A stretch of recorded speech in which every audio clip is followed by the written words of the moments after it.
Good morning everyone, welcome back to the channel. तुम्हा सर्वांचं Kanha and mamma चॅनलवरती तुमचं खूप खूप स्वागत आहे. कसं आहात तुम्ही सर्वजण? आय रिली होप दॅट तुम्ही सर्वजण छान असाल. आणि येस, आम्हीसुद्धा सर्वजण मजेत आहोत. तर महाबळेश्वरून आल्यानंतर 2 दिवस ना घर पूर्ण सेट करण्यात निघून गेलं. जाताना एकदम स्वच्छ करून गेले होते, पण आय डोंट नो 3 दिवसामध्ये कुठून एवढी धूळ वगैरे आली. सो ते साफ करणं आणि जे काही आलेले कपडे वगैरे होते ते काही हँडवॉश करायचे होते, काही मशीन वॉश करायचे होते. ते सगळं करण्यामध्ये 2 दिवस निघून गेले. आणि आज कान्हाचा फर्स्ट डे आहे स्कूलचा. फर्स्ट डे महाबळेश्वरून आल्यानंतर त्याने एक्झामसुद्धा स्टार्ट होता. त्याच्यामुळे आणि आज मी त्याच्यासाठी बनवायचे पॅनकेक बनवायचे मुगाच्या डाळीचे, हिरव्या मुगाच्या डाळीचे. सो रेसिपी जी आहे ना मी ती टॅग करून दिलेली आहे. वरती मी त्याचे जे इन्ग्रेडियंट आहेत ते लिहून दिलेले आहेत, ते बघून करू शकता. आणि अतिशय हेल्दी अशी रेसिपी आणि सगळ्यात महत्त्वाची म्हणजे खूप टेस्टीसुद्धा, मुलं खूप आवडीने खातात पॅनकेक वगैरे हा जो प्रकार आहे तो. आणि सगळ्यात महत्त्वाचं यात खूप साऱ्या व्हेजिटेबल्ससुद्धा ॲड होतात. माझ्याकडे जेवढ्या आहेत तेवढ्या ॲड केल्या आहेत. माझ्याकडे पनीर नव्हतं. पनीर ॲड केल्यानंतर एक्स्ट्रा सॉफ्टनेस येतो. आणि हवा असेल तर आतमध्ये जेव्हा फिलिंग असेल ना तर आतमध्ये चीज टाकल्यानंतर मुलांना चीज भयंकर आवडतं. सो चीज टाकल्यानंतर तर ते खातात. माझ्याकडे सध्या सगळं सामान संपत आलेलं आहे, मला जाऊन आणायचं आहे. त्याच्यामुळे चीज नव्हतं माझ्याकडे, त्यामुळे मी असेच बनवले होते.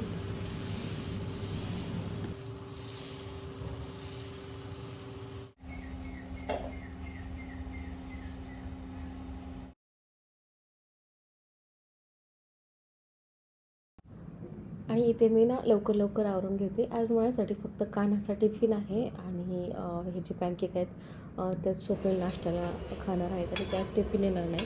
सो आज माझं काम लवकर होईल किचनचं. आणि माझ्याकडे एक्स्ट्रा आज भरपूर काम आहे, कारण हिवाळा होता आणि हिवाळ्यामध्ये जी झाडं होती ना बरेच खराब झाली होती. तर मला ते सगळी काढून त्यांना शॉवर करायचे, उन्हामध्ये ठेवायचे. ज्या झाडांना उन्हाची गरज आहे, खतांची गरज आहे, खतं द्यायचे, तर या सगळ्या गोष्टी करायच्या आहेत मला. सो झालेलं असं की आज फर्स्ट डे होता त्याचा महाबळेश्वरून आल्यानंतर. तर जो काही खाऊ आणला होता ना तो त्याला हवा होता आणि प्रत्येक खाऊ त्याला 2-2 हवा होता त्याच्यासाठी आणि त्याच्या फ्रेंड्ससाठी. सो मी आज हा जो खाऊ आहे ना, चिक्की होती, परत जेली होती आणि त्यानंतर जे स्ट्रॉबेरी चॉकलेट्स होते ना ते पॅक केलेत कानाच्या टिफिनसाठी. आणि पॅनकेकसोबत मी टोमॅटो केचप दिलेला आहे. आणि सगळ्यात महत्त्वाचं काम म्हणजे कान्हा गेल्यानंतर त्याची जितकी खेळणी आणि जितका पसारा असतो ना तो उचलून ठेवत असते. घरात जिकडे बघेल तिकडे त्याच्या गाड्या, त्याच्या 2 व्हीलर 4 व्हीलर आणि त्याच्या प्रत्येक गाड्यांना दिलेले नाव ते सगळे मी उचलून एका ठिकाणी ठेवून देते. अगेन तो 12:30 वाजता आला का परत काढतो, पण तोपर्यंत तरी ॲटलिस्ट एका ठिकाणी ठेवून द्यायचं समाधान. सो त्याच्या अगोदर ना मी स्ट्रॉबेरी आणल्या होत्या आणि स्ट्रॉबेरी लवकर फ्रीजमध्ये सुद्धा खराब होतात आणि मला या स्टोअर करायच्या होत्या जेणेकरून मला नंतरसुद्धा रेसिपीजमध्ये वगैरे यूज करता येईल. तर सगळ्यात अगोदर मी ना स्ट्रॉबेरी धुवून घेते. स्ट्रॉबेरी धुण्यासाठी मी या पाण्यामध्ये 1-2 चमचे मीठ टाकलेलं आणि 1 जी वाटी आहे ना व्हिनेगर ॲड केलेलं आहे. स्ट्रॉबेरी आहेत ना, स्ट्रॉबेरीमध्ये भरपूर घाण असते आणि सगळ्यात जास्त पेस्टिसाईड जे आहेत ना स्ट्रॉबेरीसाठी यूज केले जातात. सो त्याला एकदम केअरफुली धुवावे लागते आणि तुम्ही घाण बघू शकता पाण्यामध्ये किती सारी आलेली आहे. सो मी पाण्यामध्ये टाकून एक 15-20 मिनटं ठेवले होते आणि त्यानंतर मी एक करून व्यवस्थित धुवून घेतलेत आणि इथे कोरड्या कपड्यावरती सुकवायला ठेवलेले आहेत. इथे छान खालून कोरडा कपडा टाकून वरतून सुद्धा टिश्यू पेपरने मी एक स्ट्रॉबेरी सुकवून घेतले. पाण्याचा जो अंश आहे ना अजिबात ठेवला नव्हता. माझ्याकडे ह्या ट्रे आहेत, या आहेत एअर फ्रायरच्या. तर त्याच्यामध्ये मी अशा प्रकारे स्ट्रॉबेरी ठेवून दिलेत जेणेकरून कोणतीही स्ट्रॉबेरी एकमेकाला चिटकणार नाही, अशा प्रकारे ठेवून दिल्यात. आणि मी या ठेवल्या होत्या फ्रीजमध्ये ठेवल्या होत्या. फ्रीजमध्ये जवळजवळ मी या 2-3 तास ठेवल्या होत्या आणि त्या अशा छान अशा हे झाल्या, कडक झाल्या. त्यानंतर मग मी एक काचेचा जार असतो ना त्याच्यामध्ये मी स्टोअर करणार आणि ह्या स्ट्रॉबेरी अगदी वर्षभर म्हणलं तरीही राहतात. फक्त कुठल्याही काही करायच्या अगोदर फ्रीझरमधून काढून फ्रीझरमध्ये ठेवायचे. महत्त्वाची बातमी म्हणजे फ्रीजमध्ये नाही, फ्रीझरमधून काढून थोडा वेळ बाहेर ठेवलं तुम्हाला जी हवी ती रेसिपी करू शकता.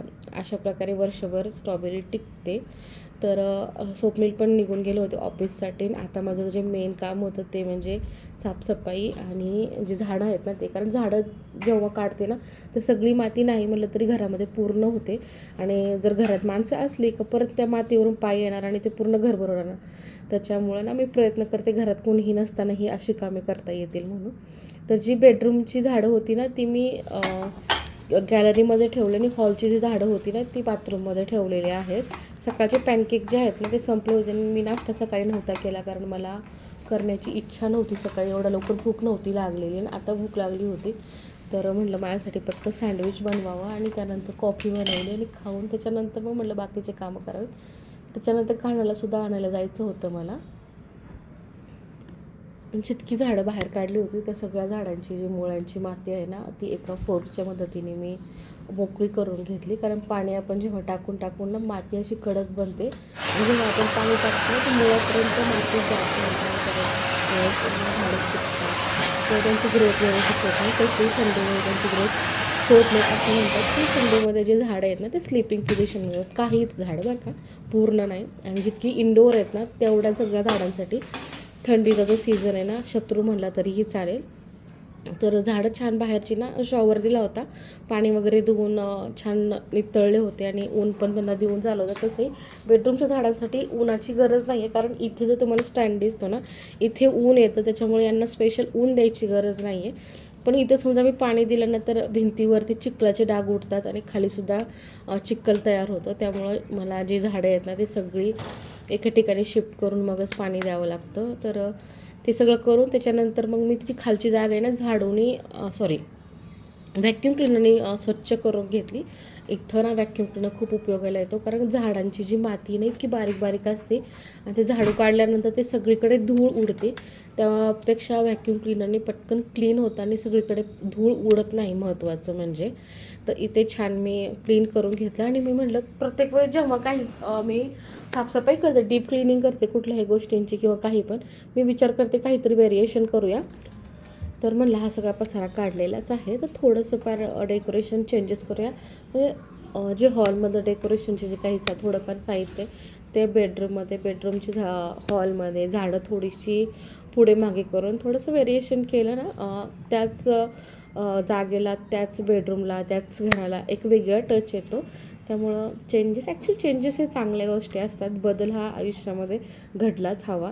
तर त्याच्यामुळे तर अगोदर मी ठरवलं होतं की खाली गणपती बाप्पा ठेवूया. गणपती बाप्पा मला हे दिवाळीमध्ये गिफ्ट भेटलेले होते. त्याच्यानंतर मग म्हटलं की माझ्याकडे हा मॅकऱ्यांचा झुला होता, तर मला इथे ठेवूया गणपती बाप्पा, जेणेकरून त्याच्या साईडला दिवा आणि जे धूपबत्ती आहे ना ते सुद्धा लावता येते. त्यामुळं आणि महत्त्वाचं म्हणजे जेव्हा इथून ऊन पडतं ना, मला ना देवांवरती जेव्हा सूर्यकिरणं पडतात ना मला खूप आवडतं. माझं जे देवघर आहे ना दुसऱ्या सेकंड बेडरूममध्ये, तिथे सुद्धा 4 वाजता पूर्ण सगळे सूर्याची किरणं त्याच्यावर पडतात, आणि ते इतकं सुंदर दिसतं. तर इथे पण सेम होईल म्हणून म्हटलं इथे गणपती बाप्पा ठेवूया, आणि जेणेकरून संध्याकाळचं वगैरे किंवा सकाळचं पण इथे धूपबत्ती करता येईल. आणि अशा प्रकारे ऊन येतं ना तर त्यामुळे इथली झाडं आहेत ना खूप छान प्रकारे ग्रोथ करतात. आणि लगेच इथला कोपरा ना मी थोडंसं चेंजेस केलं, तर हा कोपरा एकदम वेगळा वाटायला लागला. अचानक बेडरूमची आहे ना चेंजेस वाटायला लागली. खूप सुंदर दिसत होती बेडरूम.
आता बस.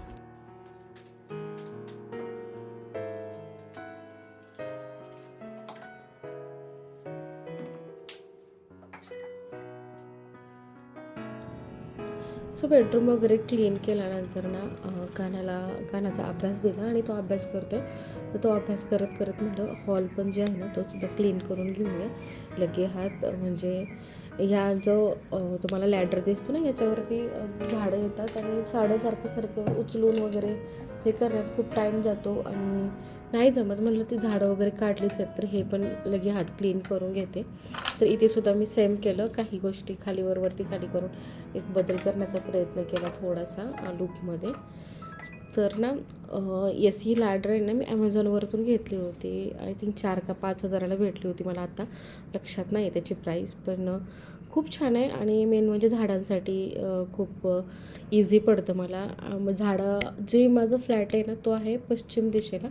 तर 3-4च्या नंतर मग ऊन येतं आणि मग जे ऊन आहे ना फार कमी घरामध्ये येतं. तसंच प्रकाश असतो दिवसभर पण ऊन गरज असते झाडांना. तर इथे एक स्पेसिफिकच अशा जागा आहे जिथे डायरेक्ट जे आहे ना सूर्यप्रकाश घरामध्ये येतो. तर अशा वेळेस हे लॅडर वगैरे उपयोगाला पडतं.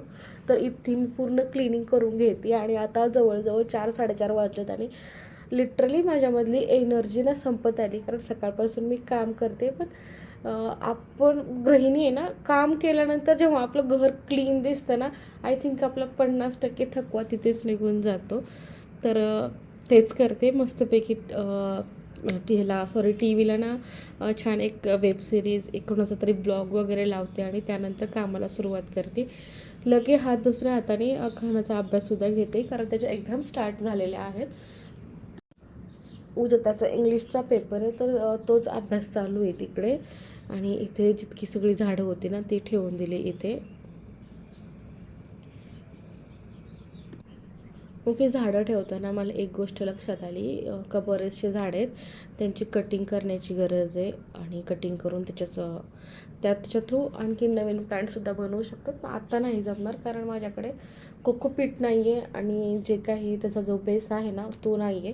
तर म्हटलं आता जमणार पण नाही आणि वेळ पण नाही आहे तर मी तसंच ठेवून दिले. नेक्स्ट वेळेस जेव्हाही झाडं काढेन त्यावेळेस मी कटिंग करेन आणि त्यानंतर न्यू ग्रोथ बनवेन. ओके, माझी जी वीक पॉईंट आहे ना झाडांच्या बाबतीत जर कोणता आहे तर तो आहे मनी प्लॅन्ट. मला मनी प्लॅन्ट प्रचंड आवडतात. माझ्याकडे आय थिंक 7 ते 8 प्रकारचे मनी प्लॅन्ट आहेत आणि मी जिथे जाईल तिथे चेक करत असते का नवीन प्लॅन्टची कुठली व्हरायटी आहे का माझ्याकडे नर्सरीमध्ये. तर मला खूप आवडतात मनी प्लॅन्ट. ॲक्च्युली मनी प्लॅन्ट जे आहेत ना ते ग्रो करायला वगैरे आणि मेंटेन करायला खूप इझी आहे. त्याला खूप काही कष्ट लागत नाहीत. पण हिवाळ्यामध्ये बऱ्यापैकी ते मरतात आणि उन्हाळ्याचा सीझन जो आहे ना त्याचा ग्रोविंग टाईम असतो. तो उन्हाळ्यामध्ये त्याला कट केली तर त्याची ग्रोथ छान होते. प्लॅन्ट जो आहे ना एकदम बुशी होतो. त्यानंतर माझं सगळं काम उरकत आलेलं आहे. शेवटचं जे आहे ना ते आहे. मस्तपैकी आता मी इथे बसून बाहेरचा सूर्याचा आनंद घेऊन मस्तपैकी चहा किंवा कॉफी करणार आहे. ह्या ज्या विंडोमध्ये ना पूर्ण सगळं बाहेरचा नजारा दिसतो आणि आत्ता तुम्ही तर पाहिलंच असेल मस्तपैकी सूर्य दिसतो. लाल असा सूर्य अंताला येताना दिसतो. ओके, चला बाय, भेटूया आपण नवीन ब्लॉगमध्ये. हा ब्लॉग कसा वाटला नक्की सांगा. चॅनलला सबस्क्राईब करा, कमेंट करा, शेअर